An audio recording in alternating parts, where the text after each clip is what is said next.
Hello everyone, welcome to the student visit.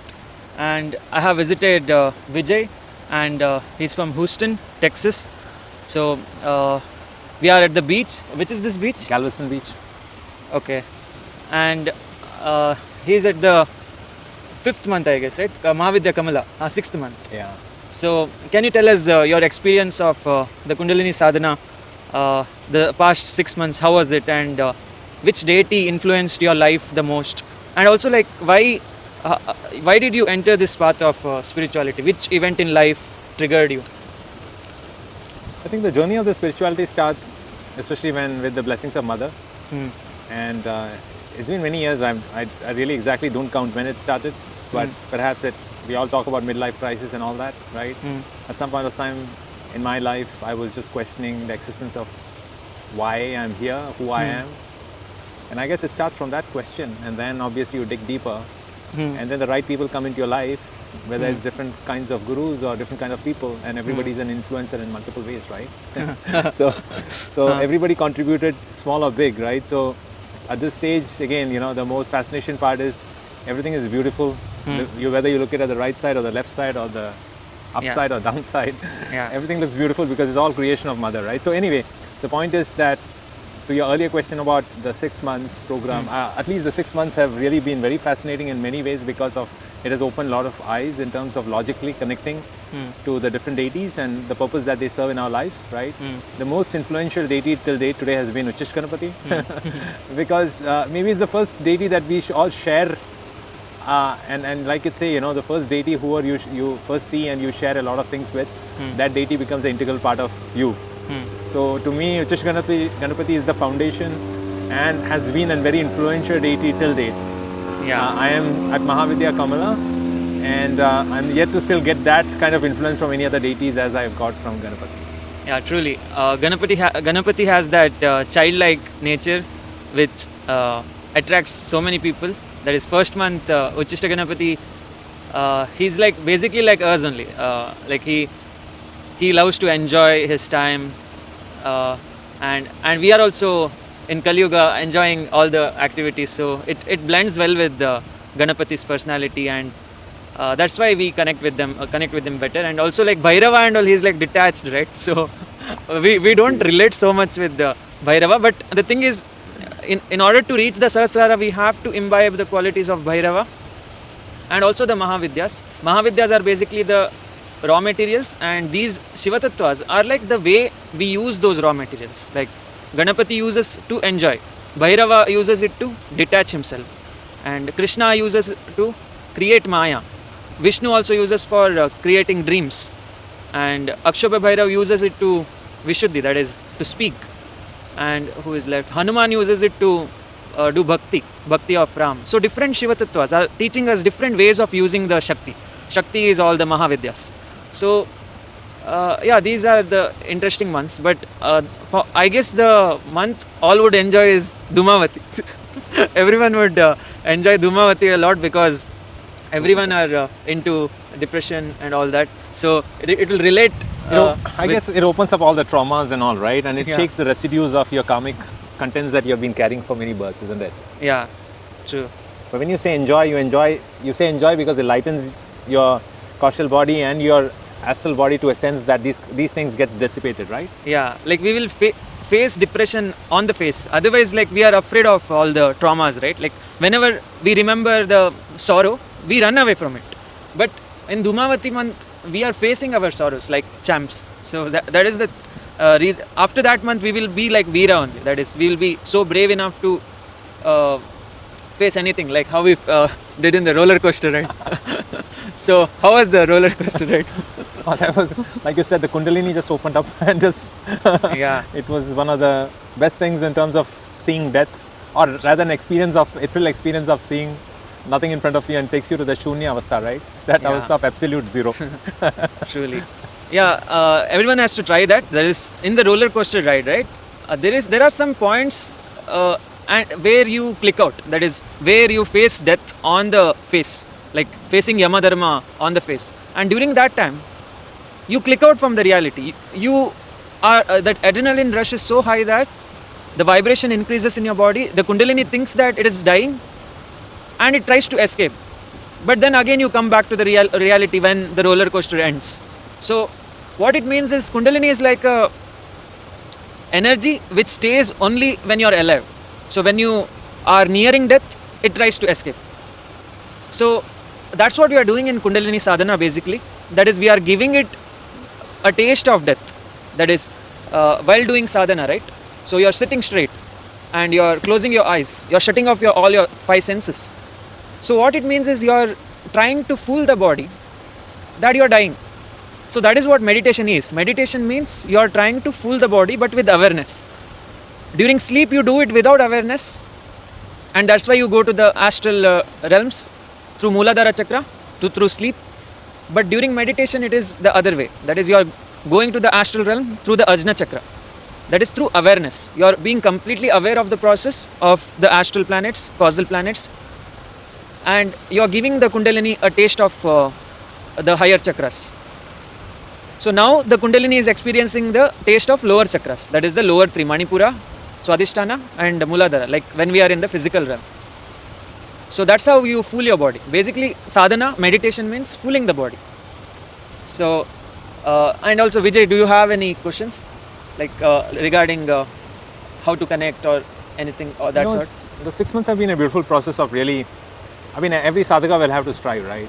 End of the day, it's how much effort you put in connecting with the deities. Yeah. And you can't fool the deities, right? You can fool anybody else, but not the deities.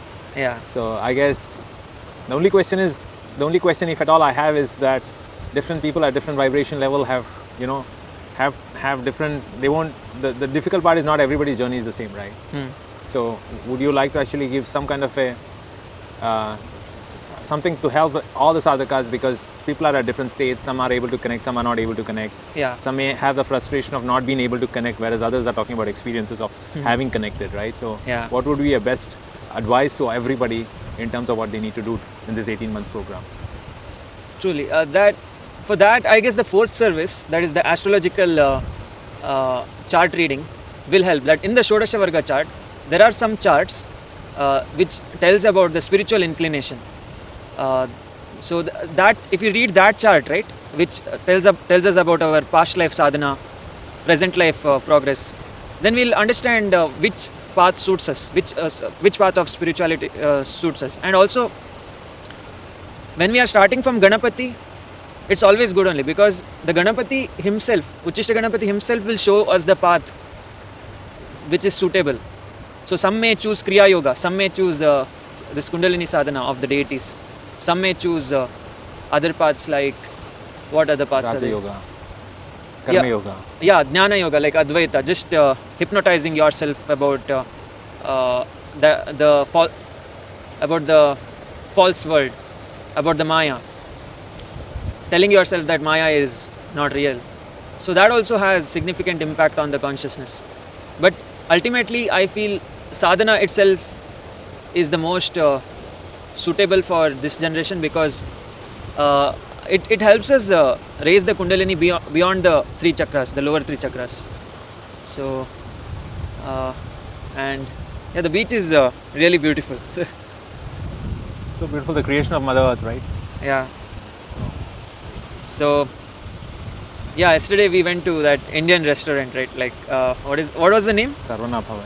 Yeah, we had the masala dosa, Mysore masala dosa, and gobi manchuri. Yeah, the final food items that I'm eating in US.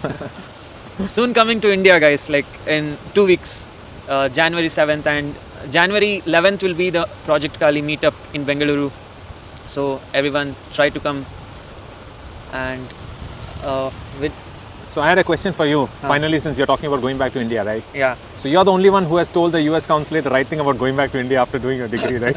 So Yeah. the question is, what is going through your mind, having been here for 3 years and now going back and not deciding to come back? Is that something which, again, it's also a preloaded advice to the rest of the people who are into the spiritual part but are in US, Yeah. because they also face the same Maya and situation. What would be your right advice in your mind? What do you think would be the right path with all that they will face and what they need to look out for to continue their sadhana?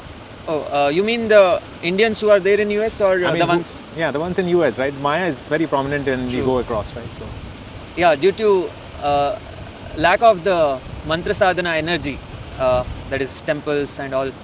I guess here the Maya is stronger, and also because of lack of the rituals related to death.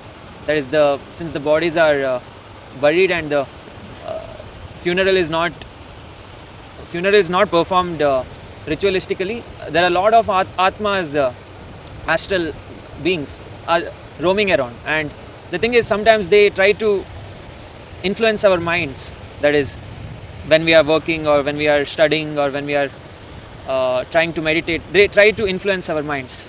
Whereas the places where the vibrational energy is high, like temples if you go, or near a cremation ground, there the astral beings won't affect you because of the presence of the deities, the deity energy. They're like Kali, Krishna or whoever.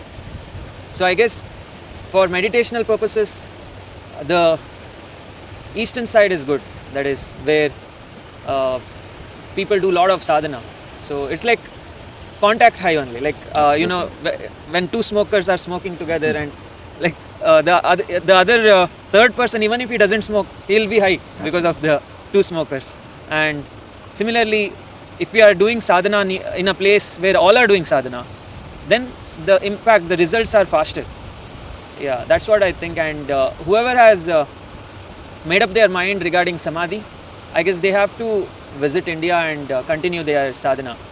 But the ones who are planning to isolate themselves, I think US is the best, because that taught me isolation. That is, when I was in India, I was never isolated. I was always surrounded with my friends, family, due to which I didn't get time to meditate or do sadhana. But US has taught me that. That is, it gave me 2 years of isolation where I could meditate. And I think even you have faced that same thing, right? Yeah. Where you felt isolated. So yeah, I think it's all the support that the mother provides, right? Because for a sadhaka, at the right time, it happens that they get isolated, right? But to your point, the future of, since we have got the isolation and the base, I think it's important that the next step be in India, because down here, as we go up higher, the Maya also gets stronger, more and more stronger. So the chances of the slippery slope is very high as we go up the plane, right? Yeah. So I feel that, to your point, there is a protection of the deities there, and the protection of the rishis who are in the mountain chanting for us, and our piturs, right? So.